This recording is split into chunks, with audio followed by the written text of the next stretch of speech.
new agricultural policy. Agriculture has always been the backbone of Indian economy. And despite concerted industrialization in the last 6 decades, agriculture still occupies a place of pride. It provides 60% of working population even now in the country. Agriculture, therefore, is and will continue to be central to all strategies for planned socio-economic development of the country.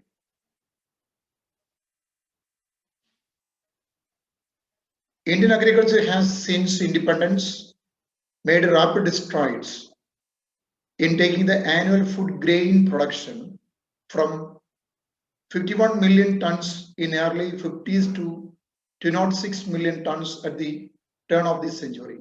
It has contributed significantly in achieving self-sufficiency in food and in avoiding food shortages. The Government of India announced its new agriculture policy on July 28, 2004. നമുക്കറിയാം കാർഷിക മേഖല ഇന്നും Indian സമ്പദ് വ്യവസ്ഥയുടെ നട്ടല് തന്നെയാണ്. കാരണം 60% വരുന്ന ആളുകൾക്ക് ഉപജീവനം നൽകുന്നത് കാർഷിക മേഖലയാണ്. നമ്മുടെ ഭക്ഷ്യധാന്യ ഉൽപാദനം കാര്യമായി വർദ്ധിച്ചിട്ടുണ്ട്. ഭക്ഷ്യധാന്യ ഉൽപാദനത്തിൽ നമ്മൾക്ക് സ്വയം പര്യാപ്തത നേടുവാൻ സാധിച്ചിട്ടുമുണ്ട്. അതുകൊണ്ടൊക്കെ തന്നെ തീർച്ചയായും കാർഷിക മേഖല ഇന്നും നമ്മുടെ സാമ്പത്തിക ആസൂത്രണത്തിൽ വളരെ പ്രധാനപ്പെട്ട റോളാണ് വഹിക്കുന്നത്. ഗവൺമെന്റ് 2004 ജൂലൈ 28-ന് അതിന് പുതിയ കാർഷിക നയം പ്രഖ്യാപിക്കുകയുണ്ടായി. Now let us find out what are the important features of new agriculture policy. Over 4% annual growth rate aimed over next 2 decades. വരുന്ന 2 പതിറ്റാണ്ടുകൾ കൊണ്ട് ശരാശരി വാർഷികമായി 4% വാർഷിക വളർച്ചാ നിരക്കാണ് കാർഷിക മേഖല വിഭാവനം ചെയ്യുന്നത്. Next, greater private sector participation through contract farming. Contract ഫാമിംഗിലൂടെ കൂടുതൽ സ്വകാര്യ മേഖല പങ്കാളിത്തം കാർഷിക മേഖലയിൽ പ്രതീക്ഷിക്കുന്നു. Price protection for farmers. കർഷകർക്ക് വില സ്ഥിരത ഉറപ്പ് കൊടുക്കുക. National agricultural insurance scheme to be launched.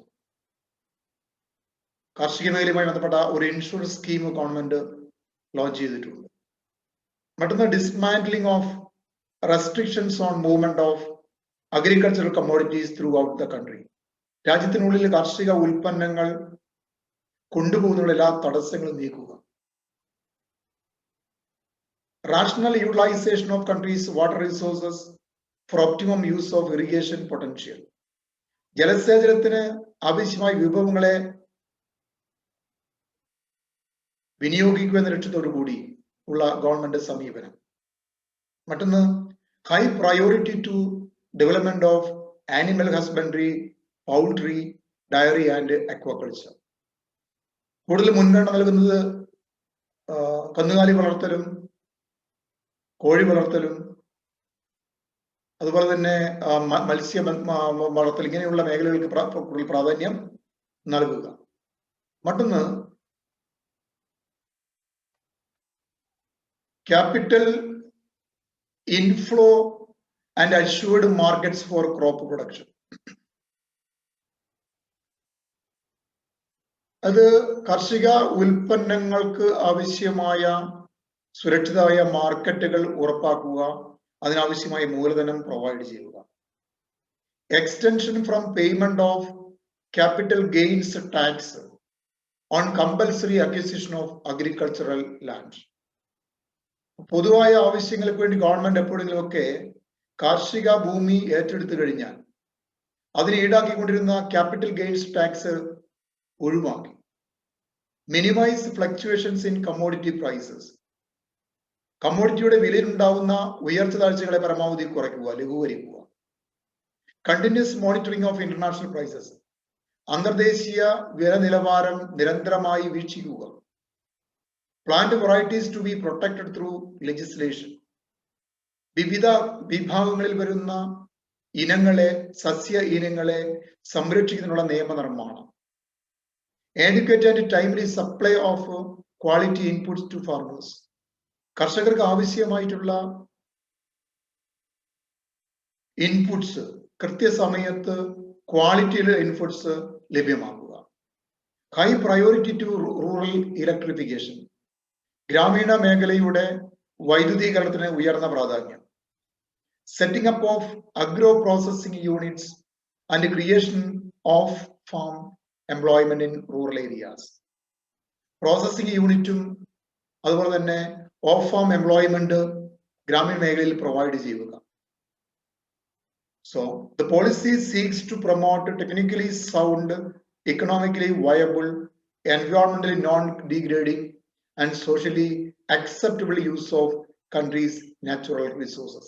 അപ്പൊ ഈ ഒരു കാർഷിക നയത്തിലൂടെ ഗവൺമെന്റ് വിഭാവനം ചെയ്യുന്നത് രാജ്യത്തിന്റെ വിഭവങ്ങളെ